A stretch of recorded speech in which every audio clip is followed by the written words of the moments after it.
happening here? Mm, mm, mm. Well, we are, all of us and each of us, on a journey together, and we have to make choices, and those choices bring, of course, consequences.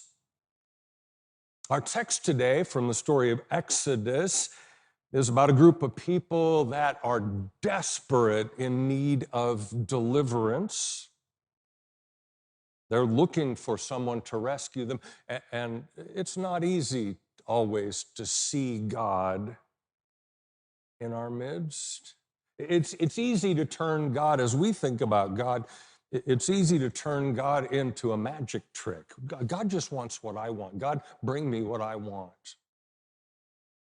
Last week, we began unfolding a story that's about 110 years old. It's the story of Captain Ernest Shackleton leading 27 other men on his crew in an attempt to be the first to arrive at the South Pole. No one had been there before. No one had made it to the South Pole. They sailed out of England in August 1914, just as winter was ending in the southern hemisphere. They're on an icebreaker ship. It's a heavy spruce construction with a core of oak. It's called the Endurance. We talked last week about how winter in the southern hemisphere that year had been absolutely horrendous, terribly cold and terribly long, and they didn't anticipate that, so they hit ice far north, hundreds of miles earlier than they had anticipated. They got stuck in that ice. It was an icebreaker ship, but it had limits, and the ice reached those limits. And so they were stuck in this ship, 144 feet long by about 25 feet wide, 28 people. You thought COVID was interesting. Shackleton brought out the best in each person, each crew member. Outlook, attitude, integrity always matter. Or as Jesus said, saying yes or saying no and simply following through. That determination to contribute my very best to what is happening around me, seeing the best in others always helps. And in this crew, that attitude mattered. It helped to stave off gloom and misery and despair. Unfortunately, the good attitude did not stop the driving wind pushing the ice and crushing and sinking the Endurance.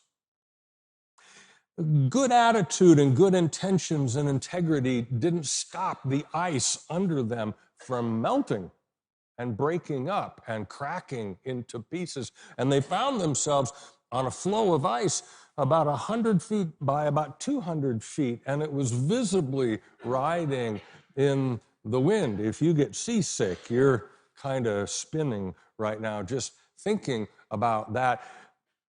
Their only option was to launch the 3 open bow lifeboats that they had pulled off of the ship as it was being crushed and try to make a run to Elephant Island, the nearest land. It was an inhospitable chunk of mostly rock, about 90 miles north across open ocean, north and west from them. It was, as we discovered last week, it was a terrible trip. Awful doesn't even begin to describe how bad it was, and they almost didn't survive. But they did, and this is where we stopped last week. They are on Elephant Island. They have arrived on land. Land ho! And there they are. They are quite incapacitated from the strain of the journey, but they are alive. All of them. And then, as often happens, things got worse. Just as they arrived, just as they were driving the stakes to set up their camp, they began to feel the wind blow colder. And by the following morning, they found themselves in the middle of an early winter blizzard. Wind so strong that it shredded most of their tents. It blew away many of their supplies. It would catch hold of something and throw it 30 yards out into the ocean and it'd be gone, including a guarded bag of dry underclothes that they were all going to change into once they got camp set up. The crew survived. They managed to create a shelter by flipping 2 of the lifeboats upside down and stretching canvas tarps and the remaining tents and the remaining pieces of tent across them, and then covering the whole contraption with a good layer of snow. They survived. Their leader, Captain Ernest Shackleton, had no idea, none of them did, had no idea how long it would be before a ship might pass close enough so that they could get that ship's attention. Captain Shackleton also had significant concerns that not all of the men were going to make it through winter. Several of them were suffering from severe frostbite. He wasn't sure that they were going to survive 5 months of winter that were coming, let alone another ship or another trip across the sea. So, only 5 days after landing on Elephant Island, on April 20th, 1916, Shackleton announced that he and 5 of the crewmen, Worsley, Crean, McNish, McCarthy, and Vincent, would get into the remaining open bow lifeboat and they would sail 800 miles north and east across open Atlantic to the whaling station on South Georgia Island. South Georgia Island, from where they were, South Georgia Island is not the closest land. The closest land was straight north from them, the southern tip of South America, also known as Cape Horn. That's 250 miles closer than South Georgia Island. It's 550 miles to Cape Horn. But currents right there as the Atlantic and the Pacific come together, and a very steep rise in the ocean floor as it comes up to the continent of South America, and prevailing westerly winds all combine to create rather massive waves on a very regular basis. There is no place on Earth that has claimed as many ships as Cape Horn off of South America. Sailing to South Georgia Island 800 miles was the only option. And so they set about their work. They decided that they were going to close in the top of that open bow boat. And so they took wood from the other 2 boats and they created a deck and they closed it in and they added ballast from the other boats into the bottom of this boat. And you can see on the picture how well they did closing it in and what that boat looked like. I believe that's the James Caird. That's the name of the boat, the James Caird. Worsley was going to be the navigator of this jaunt across the ocean. He was going to use his sextant, which is a navigational device for nautical navigation, and he tied it around his neck with a piece of rope so that if they should capsize, more likely when they capsized, it would not be lost to the bottom of the ocean. 5 days after it was announced, 10 days after they had arrived on the island of Elephant Island, on the 25th day of April, trying to beat the arrival of winter with taking only 4 weeks of provisions, These 6 men departed Elephant Island amid a volley of cheering. Shackleton immediately divided the group of 6 into 2 watches. They would be on for 6 hours, off for 6 hours. The first night, they made 45 miles. Think, though, about what it was like on this boat. This was not a ship. It was not possible to go below deck and sleep. This is open ocean, and water was constantly coming over the deck, and it was filling the boat. It was necessary to constantly bail water, and you would not want to get down in the core of that boat, but with water sloshing back and forth. You're not going to sleep down in that. And the thought of being entrapped there, drowned, no, not pleasant. You were going to be awake for the most of the time. Navigation in these moments was terribly difficult as well, although incredibly important. They were sailing 880 miles across open ocean north to the north and east from where they were. If they were off in their navigation by even 1 degree, they would miss South Georgia Island. And there is nothing on the other side of South Georgia Island for them to shoot for until 3,300 miles later, they would reach the coast of Africa. If they didn't hit South Georgia Island, they would not survive. On the 3rd day, there was just enough sun, and Worsley got a good read.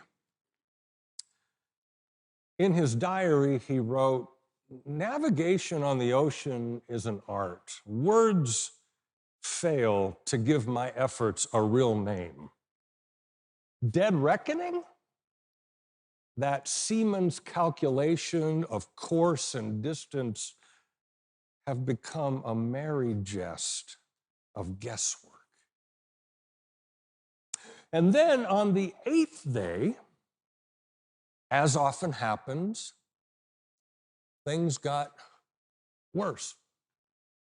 It was about midnight on May 2nd. They found themselves caught in a squall. This is sailor language for hurricane. They found themselves unable to sail. You cannot put up sails in a hurricane. You batten down hatches. They didn't have a hatch. You take down the sail, you preserve it from being shredded, you hold on, you steer as best you can. What they found was their boat was being pushed, crushed between waves and squeaking between waves in kind of a general direction. The boat groaned at every wave.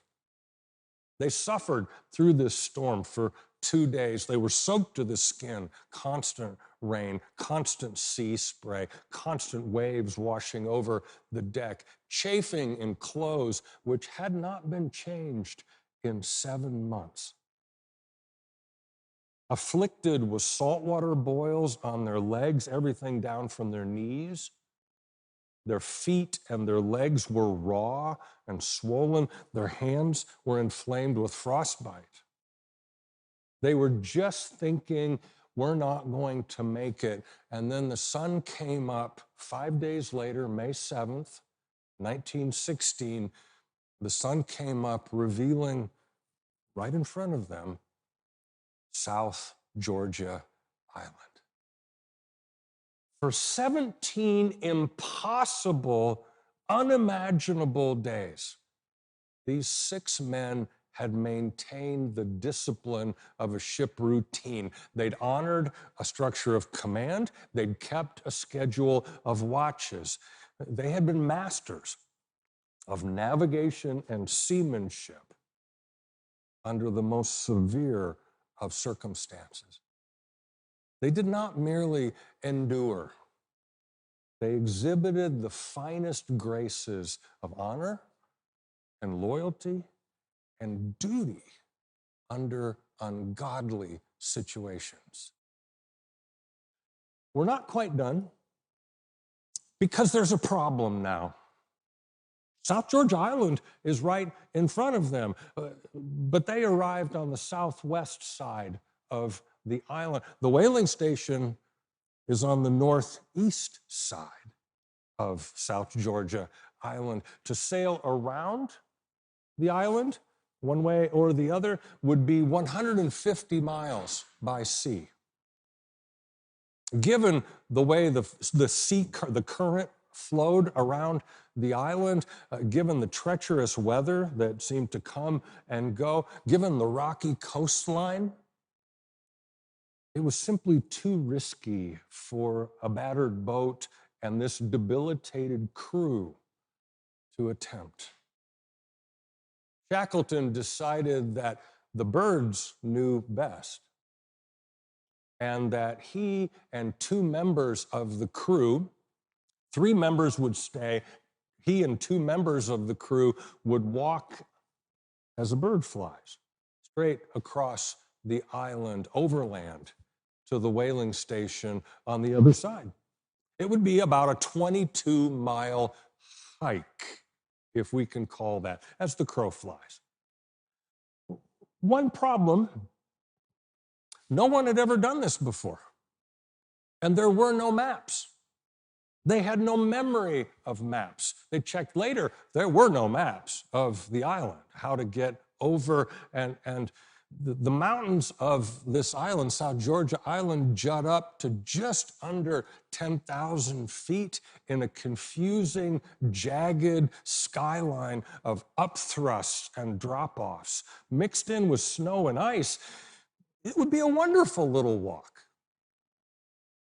So they rested, they took into a little harbor they found, and they rested for 4 days. They dried their clothes over the fire. And just after 2 a.m., under a bright moon, Shackleton, Crean, and Worsley started walking with 2 days' worth of food supplies. They didn't take bedding. They didn't take tents or shelter. They were going to walk until they got where they were going. Let's check in. Their condition near the end. They were exhausted beyond words. They had frostbitten feet and hands that had not yet regained all feeling.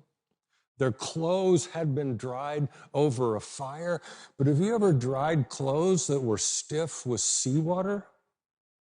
It becomes sandpaper, and it rubbed on their already chafed bodies, especially their inner thighs as they walked.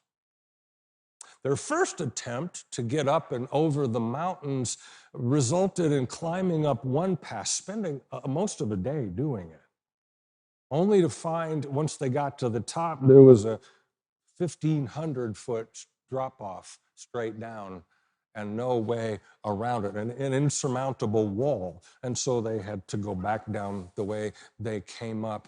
And then up another one, there was a wall right in front of them that went this way, and there's no way around it. So back down. On the third attempt, they found a passage through the mountain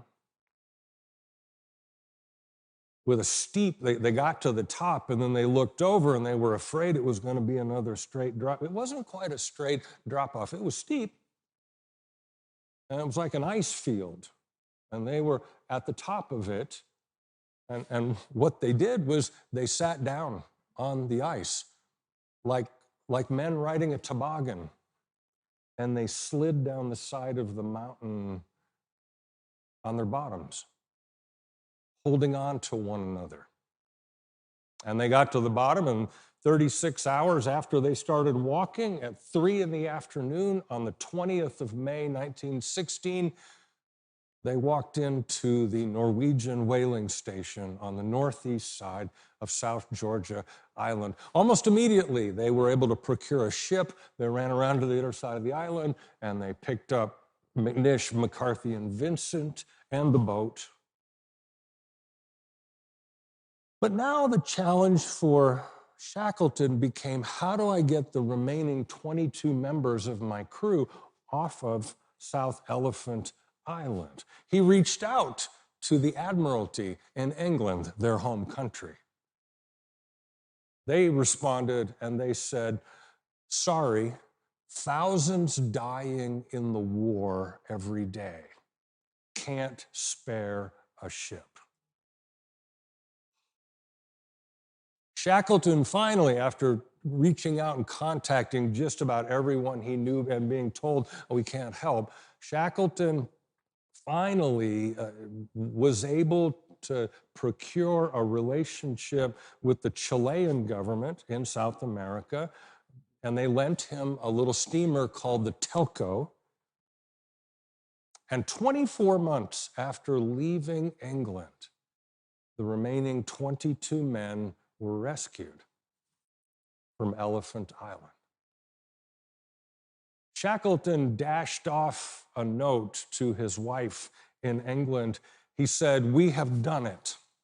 Not a single life lost, and we have been through hell. I tell you this story.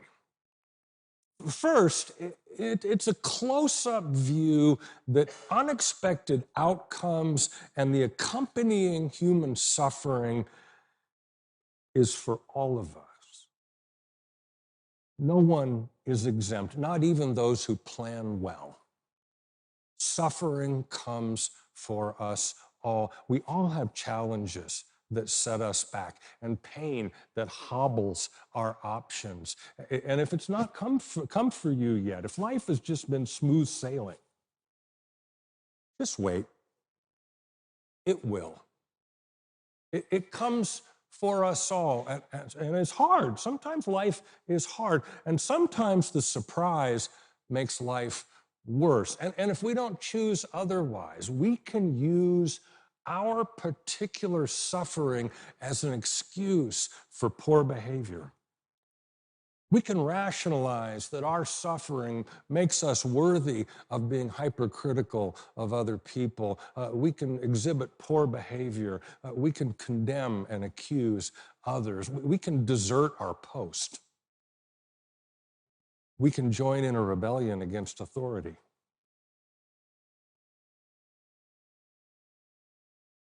We can even commit mutiny. Or we can take our place on the crew and we can rise to the challenge that is before us. We can take a lesson from the crew of the Endurance, offering everything first to be our very best.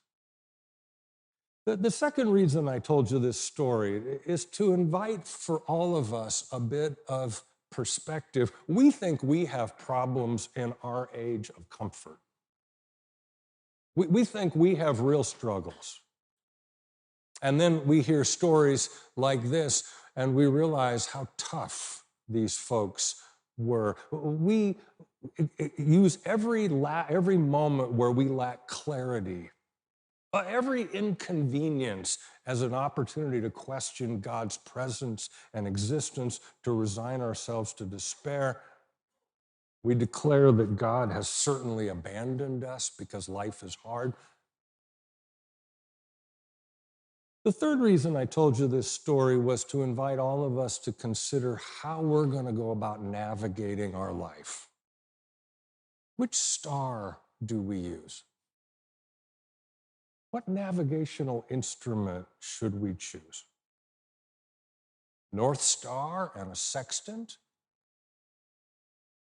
Would the equivalent for us in the church be our faithfulness and our obedience to the one we know through Scripture? This story about these men on this ship seems unique and far away in time and space. I'm not sure that it is. Adding a child to one's life means sailing in a new direction, as does parenting an adolescent becoming a teenager. things the way they were. No, that no longer how it is. Grandparents who are finding themselves in the roles of parents for their grandchildren. When they were parents in the first time in the 90s, and now they're parenting their grandchildren. People stepping off of land and bobbing into storms of chemotherapy and radiation in search of survival. How about going through a breakup or a divorce? Or launching a new career? Situations which require great courage, knowing that things are going to get a lot worse before they get a little bit better. And choosing to go anyway and to be at our very best. We may not be able to control our situation, but we sure can control our attitude and how we treat one another. Finally, the reasons that I told this story is to invite us into this opportunity to contemplate God's mysterious relationship with us. We come to God in our suffering and we say, God, help us now in this way, the way that I want you to help me. And it's easy to turn the presence of God into a magic trick. So where was God in this story of these 28 men sailing for the South Pole?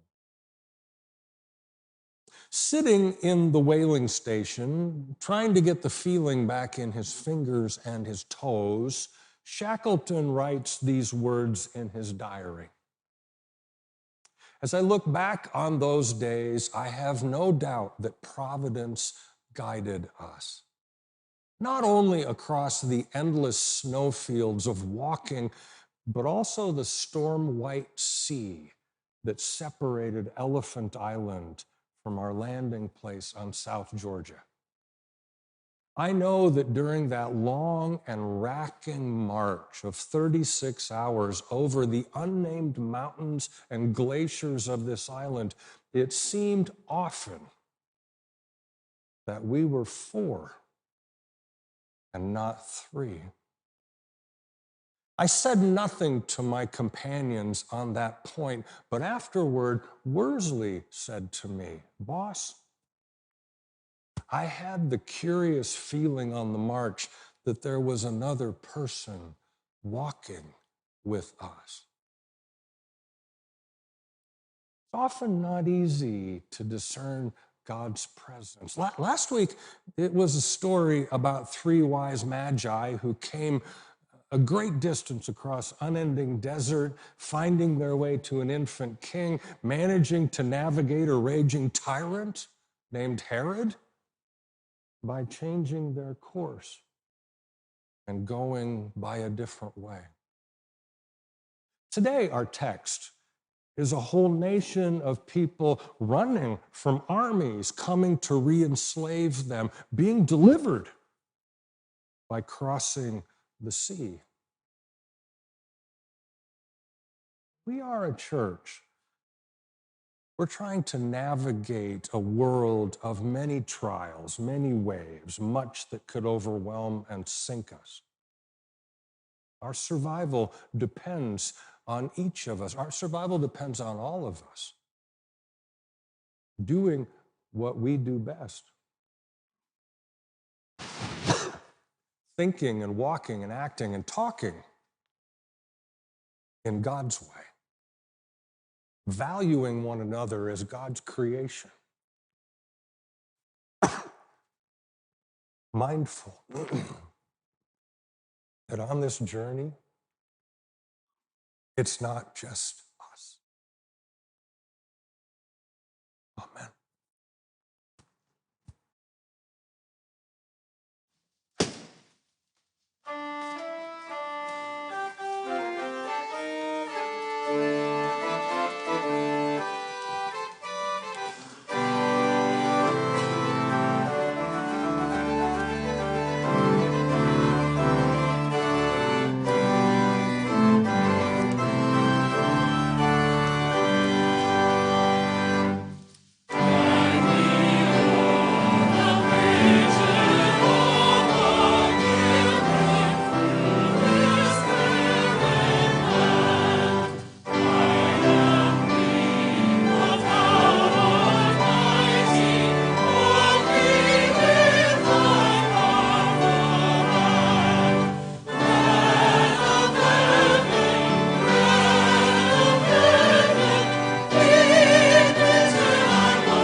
People of Israel, get moving.